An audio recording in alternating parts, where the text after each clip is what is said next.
نن د متحده عرب امارات او سعودي عرب درمیان چې دی دا میچ دی او په دې کې د سعودي عرب خلکو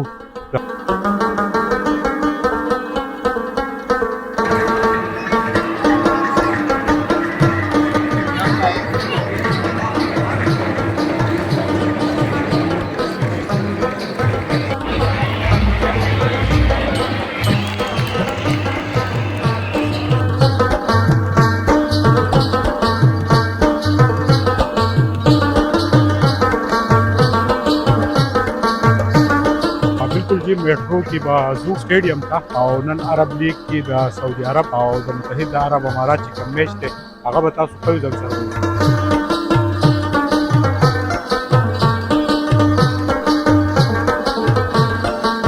بالکل جی اوس د ټرین انتظار دی او کومه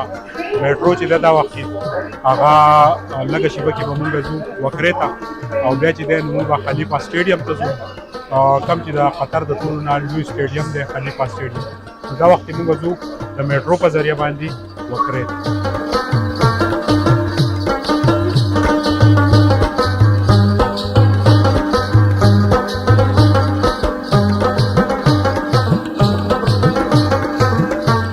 د ټولو نه یادګاري او زوړ سټیډیم خلیفه انټرنیشنل سټیډیم چې دی د دې ډیزاین ټچ چې دی د ټاش ټاور سره خواته د دې یو منفرد د فضا نه او د ځمکې نه د دې خپل یو ښایست دی د قطر هر څیز رنګین دی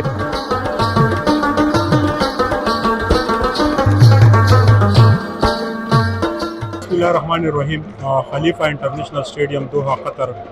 نه دا وخت ستاسو په درانه خدمت کې براهي راست موجود یو نن چې د متحده عرب امارات او د سعودي عرب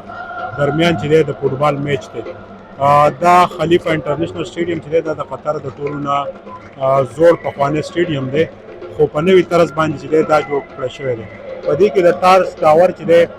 د هغې خپل یو منفرد ویو ده خو دا وخت باران وریږي په شیبو شیبو خو انتظامات که مونږ وګورو نو ډېر بهترین دي د شیخ تمیم بن حمد الثاني په حواله باندې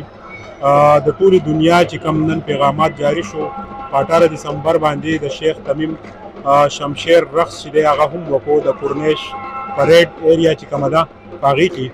او د هغې د دې خبرې عکاسي کوله چې د دې ځای عوام او کم چې دلته کې په روزګار خلک دي د دې قطر ټوټل پاپولیشن چې دی